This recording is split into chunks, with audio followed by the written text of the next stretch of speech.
Hey everyone, just going to check out another Autodesk Certified User exam objective for the Fusion 360 examination.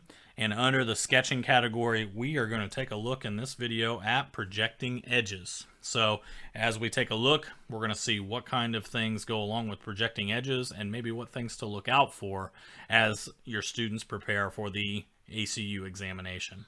So I'm going to go ahead and move into Fusion. Here I have a part that's created, and what we're going to do is I'm going to go ahead and I'm going to go into the construct panel, and I'm going to create an offset plane from the top, and I'm going to space this out just a little bit taller, maybe about 2 inches above my work plane.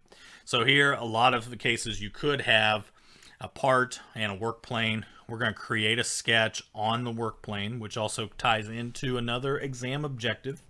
So when I choose it, here is going to be whereas we're looking from the top down at our part, and they want us to project.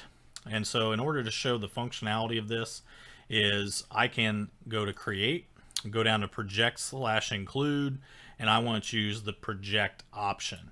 So when I do that, like for example, if I hover over a line, I can select individual lines. So here in the geometry, I can do specified entities, or I could also do bodies as well. So I'm going to show both methods.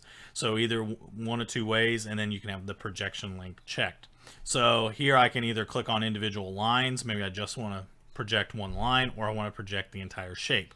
So I'm going to go ahead and click inside of the shape, and then I can say OK, and I'll see a purple outline. As I turn to the home view, you'll see what it did is it took the outline of that rectangle and almost just like an old school projector, projected the outside edges of that shape.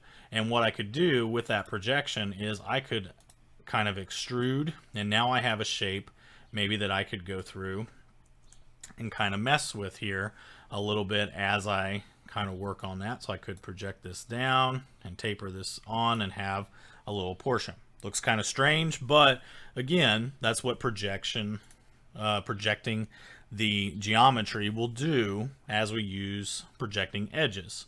So I'm going to go ahead and delete this sketch here, and I'm going to go back to my construction plane, and I'm going to toggle on plane 2 here, which is the one that I have going on. I'm going to create another sketch, and with this I can go through and I can utilize again project/include. And what I'm going to do is I'm going to go ahead and choose the option to include the bodies. So when I do the body, it's going to pick up the entire outside edge. And when I say OK, now that's going to go through and give me the outer shape that I would like. So there is the outer shape there being projected. So if I hit undo, again, I'm going to do this from a 3D view. We'll do projected. I'll choose from the body. And if I select the body, you'll see how it highlights, and then there's the outside edges of that body being represented. Now here's the thing that may happen in order on the exam that they will ask for is within the sketch environment. I'm going to move back to the top view. Is if I select the sketch, they may ask for what is the area of the profile that you project. So when you select the actual sketch, it'll highlight in blue, and in the bottom right hand corner it will tell you what the area is in either square inches or millimeters or any whatever unit that you have Fusion set into. That is another key piece of information is you want to check the settings for your document to make sure that you have the correct units. So that is one of the tools that we have available. But this was a video just covering how to create projected geometry from existing either sketch lines or from bodies. So either one is going to be very, very useful and also to be covered on the exam as well.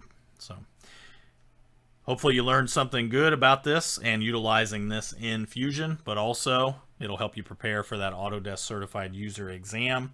If you have questions, again, make sure to email me and check out the next video. We'll spotlight another exam objective for the Fusion 360 Certified User exam.